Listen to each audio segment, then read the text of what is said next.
সময় এসেছে, কাগে কাল নিয়ে চলে গেছে আর নয়, নিজের কানটার দিকে দেখো। আজকে আপনার বাড়ির ছেলে আইনজীবী আছে, আপনার বাড়ির ছেলে আইনসভার সদস্য আছে, আপনার বাড়ির ছেলে প্রফেসর আছে, আপনার বাড়ির ছেলে ডাক্তার। আর বাইরে যাওয়ার দরকার নাই। আইনি লড়াই আমার আইনজীবী করবে, মাথামাদের লড়াই ইমতিয়াজ ভাইরা করবে, আইনসভার লড়াই নওশাদ সিদ্দিকী করবে, ইউনিভার্সিটির লড়াই প্রফেসররা করবে। এখন আপনি ভুলে যাচ্ছেন কেন? এখনো কার দিকে তাকাবেন? অন্তত এটা থেকে শুরু হোক আমাদের এটা শুরু হবে। আমরা সাথে আমরা ইনক্লুড করব ওবিসি সার্টিফিকেটের সাথে সাথে ফেক এসটিএসসি সার্টিফিকেট যারা বানিয়ে এসটিএসসি কোটায় যারা চাকরি নিচ্ছে তাদের বিরুদ্ধে আমাদের লড়াই থাকবে, এটা ইনক্লুড করব। আমাদের দীনেশ বিশ্বাস সাহেব বলে গিয়েছেন, আমি বিধানসভায় প্রশ্ন করেছিলাম মাননীয় মন্ত্রীকে যে আজ পর্যন্ত কটা ফেক এসটিএসসি সার্টিফিকেট আপনি ধরেছেন, তাদের বিরুদ্ধে আইনত কি ব্যবস্থা নিয়েছেন?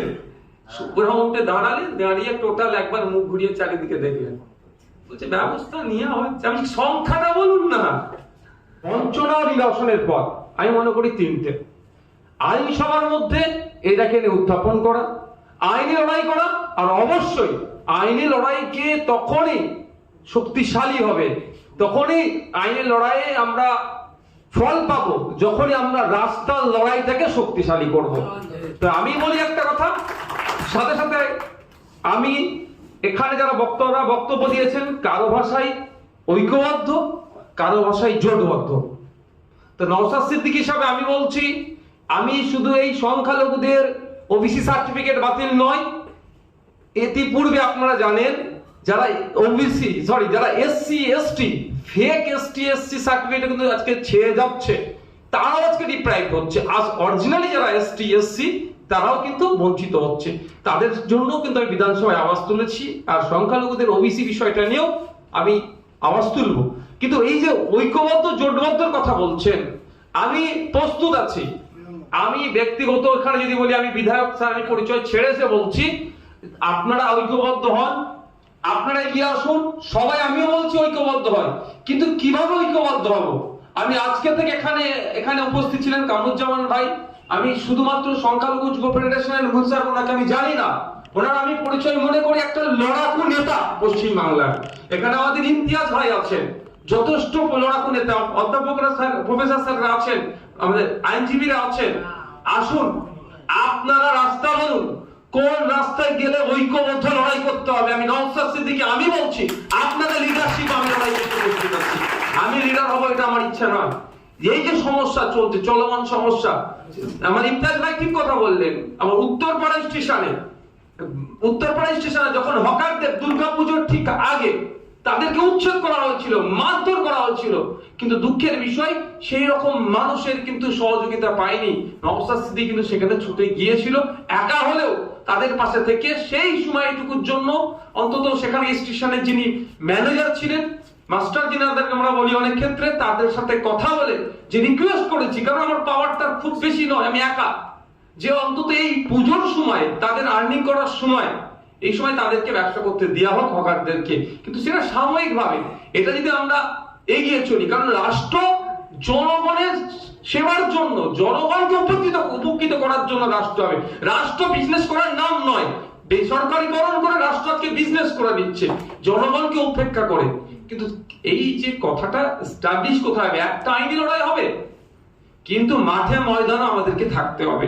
তাই আমি বলবো একটা কথা, যে কথাটা কে বললো আমার মনে আসছে না, যে সার্টিফিকেটটা শুধু দিয়েছিল ভোটের কারণে।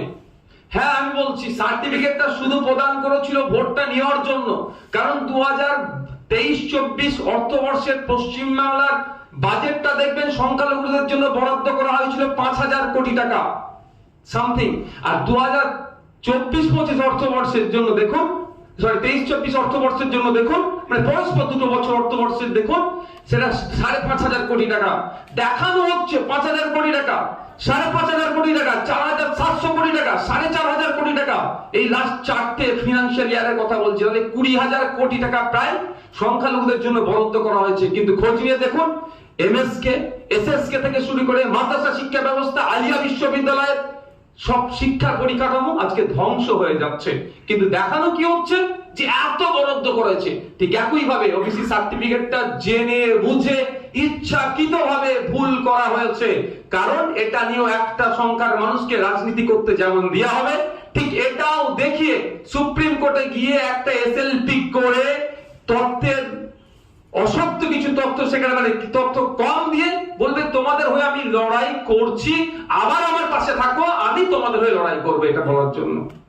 তাই আমি অনুরোধ করব, সময় এসেছে, কাগে কাল নিয়ে চলে গেছে আর নয়, নিজের কানটার দিকে দেখো।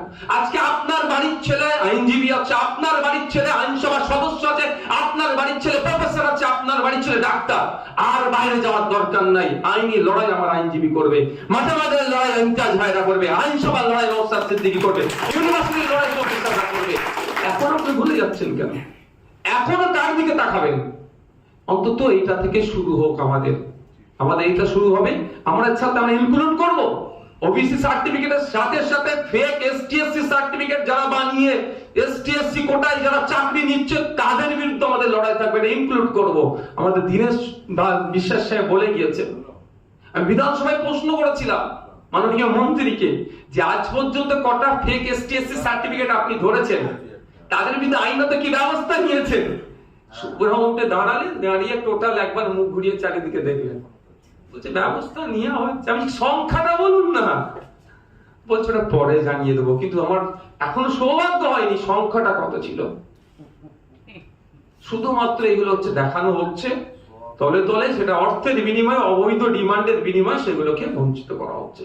কামরুজ্জামান ভাইয়ের আমি দেখেছি অ্যাক্টিভিটি, ওটা আমার ভালো লেগেছিল। কল্যাণ ইউনিভার্সিটিতে গিয়েছিল, উচ্চ শিক্ষায় বিশেষ করে গবেষণার ক্ষেত্রে আজকে ওবিসি যে রিজার্ভেশনকে মান্যতা দেওয়া হয় না, এগুলো ছোটখাটো একদিনের বিষয় নয় যে আজকে এসছি সমাধান হয়ে যাবে, এটা নয়। কিন্তু আমাদের এগুলোকে নিয়ে চর্চা করতে হবে, এগুলোকে নিয়ে ভাবতে হবে আগামী দিনের জন্য।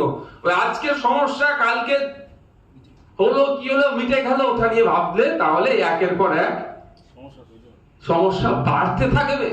আর যদি সঠিক জায়গায় একবার আঘাতটা দিতে পারে, আমি দায়িত্ব নিয়ে বলতে পারি সমস্যা যারা তৈরি করার চেষ্টা করছে তারা 5 বার ভাববে। হয়তো আমাদের সম্মানীয় আইনজীবী মহাশয় একটা কথা হয়তো ভুলেছেন বা এড়িয়ে গেছেন, আমি বলতে পারবো না। আমি আমাদের মাহিদার মুখ থেকেই শুনেছি, এই যে ওবিসি সার্টিফিকেট বাতিল হয়েছে, যে সমস্ত লয়াররা বাতিলের পক্ষে লড়াইটা করেছে, সেই সমস্ত লয়ারদের মধ্যে 2টা এমন লয়ার আছেন যারা নিজেদেরকে ধর্মনিরপেক্ষতার ঊর্ধ্বে গিয়ে অনেক বড় দাবি করে, সেই পার্টির মেম্বারশিপ নিয়ে বসে আছে, সেই পার্টি এখনো তাদেরকে বরখাস্ত করছে না। কারণ এই প্রশ্ন তুলতে হবে না আমাদেরকে। তাহলে বুঝতে পারছেন যে সর্ষের মধ্যে ভূতটা কোথায় ঢুকে বসে আছে।